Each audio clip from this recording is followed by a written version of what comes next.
Welcome to Book Fairies First Look. I'm your host, Micki Bare, and this month we welcome author Landra Jennings, who writes fantasy novels for children age 8 through 12, but appreciates readers of all ages. She loved books before she could read. As a toddler, she'd turn the pages of books for hours. As a preteen, she'd strictly manage the list of library books checked out by her and her younger siblings. She turned this love of management and list making into an adult career as a management consultant working in Atlanta and Chicago. However, these days, she has returned to her love of books and story, writing fairy tale influenced fantasy like the stories that so fascinated her as a child. Landra has an MFA in writing for children and young adults from Hamline University, where she won the Ann Tooze Schwab Scholarship in Excellence in Critical Writing and the Walden Pond Press Scholarship in Middle Grade Fiction and Nonfiction. Today, Landra lives with her husband and sons in Greenville, South Carolina. Thank you so much for joining us today, Landra. Thank you so much for having me, Micki. And I'm so excited to introduce your book with a little more information for our viewers. For 12-year-old Nev, it's always been she and her older sister against the world. Their lives entwined just like sisters in a fairy tale. So if Rose loves tennis, Nev will play it too, even if she secretly rather be home turning cardboard boxes into offbeat art projects. Not even being moved to the piney woods outside Eder, South Carolina, can change what they are to each other.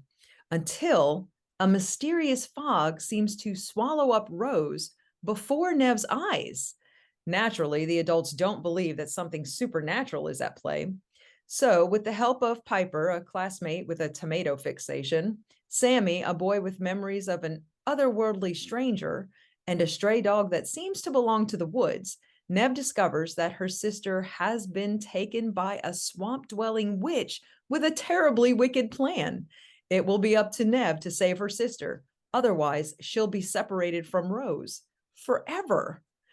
This sounds like such a fun and exciting book. Landra, what motivates you to write?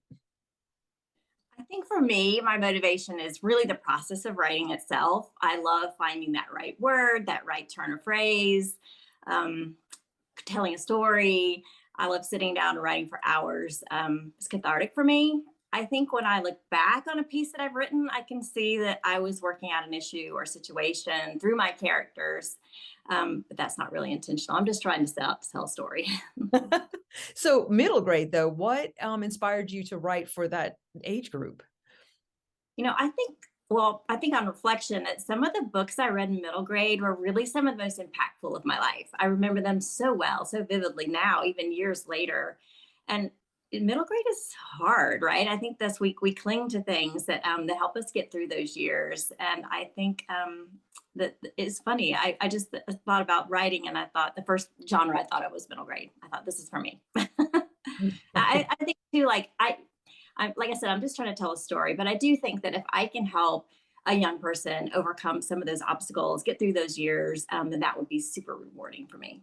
And is there any particular inspiration for the voice? Because that's typically, I think, what's the most difficult in with whatever genre. It's easier, I think, for adults to write an adult voice. But when we're writing in that younger voice, how do what inspires you or what keeps you there?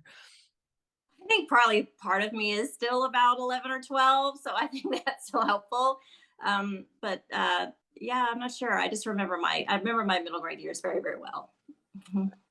So let's get back to the book. How did you end up with this story in particular? So I think this book combines for me a couple things that I really love, and that's references to the old fairy tales. It's This book is a loose retelling of Snow White and Rose Red by the Brothers Grimm.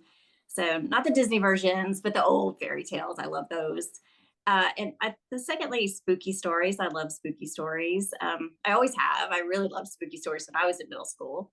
And I think the third thing is this is a sister story. I have three sisters myself, and it was very natural for me to write a sister story with all the complexities that entails.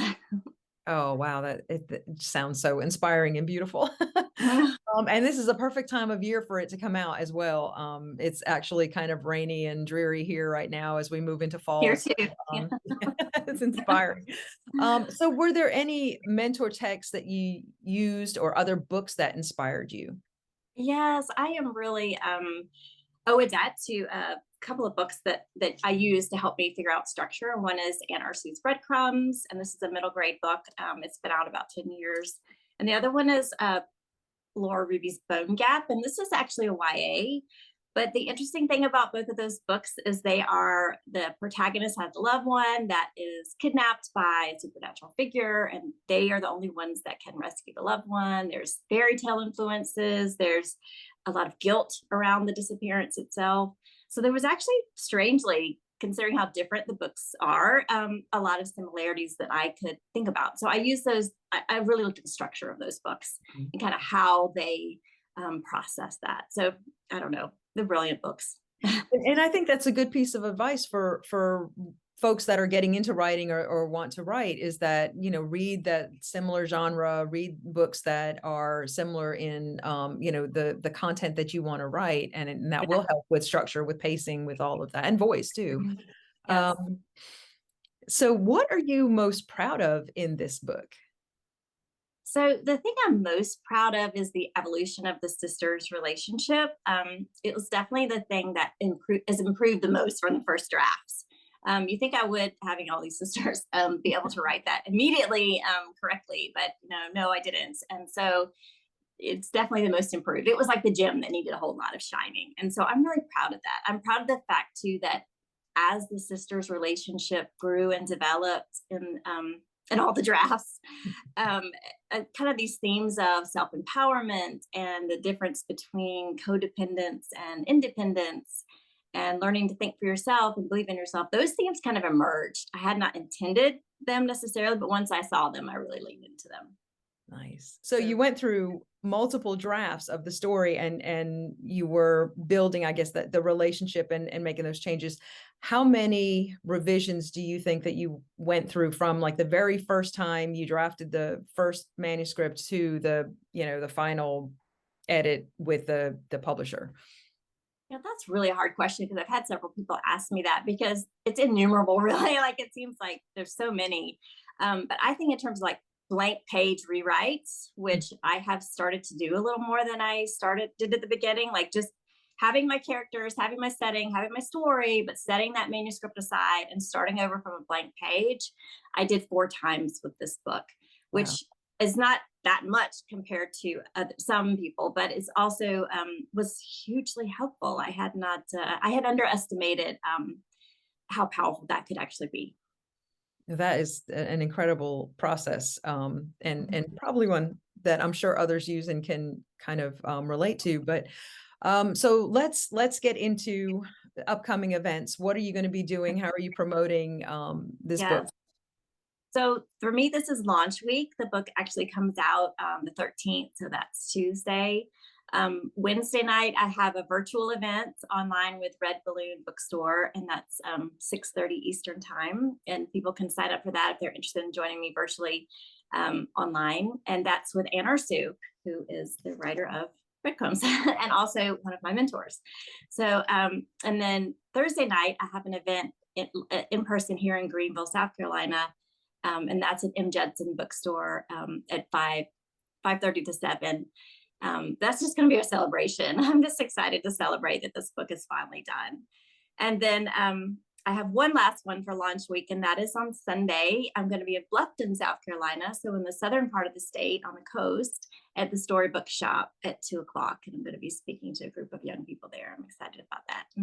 Great. So what's coming up in the future? What's next for you? Gosh, okay, I'm getting ready to start a whole lot of school visits, but besides that, I have another book coming out. I won't say the title because the publisher could change it. They changed this one several times. So, but it is coming out next September, and it is not a sequel to this. It is a separate standalone middle grade fantasy that is coming out next September 2023. 2023. Great. And you just mentioned school visits. So how can teachers and families keep in touch with you? And, I think you have some supplemental materials as well. So how do we get to those? Yes, I would love it. So it's landrajennings.com. And I have on there the curriculum supplement. I have the flyer in terms of all the, all the details about my school visits this year. And this year I'm really trying to build a readership. So it's all about getting out there and getting the book out there and talking to kids about it. So I'm a pretty good deal this year. I'm not charging a whole lot. I'm just doing book sales. So I'm excited about doing a lot of school visits this year. I've already got some scheduled for October. Well, that's fantastic. And actually that's really great because I think schools are now looking for folks to come in now that they can finally have, authors come in again. So Yeah, and you're on Instagram as well? I'm on Instagram. I'm on Instagram most often. Yes, I have a Facebook account and Twitter, but Instagram is where I usually post. And what's your handle? Landra Jennings.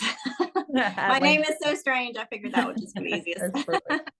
Excellent. Well, thank you so much. Is there anything that you want to leave prospective readers and or writers with before we wrap up today? I think the only thing is I would say thank you to SCBWI. I joined in 2008.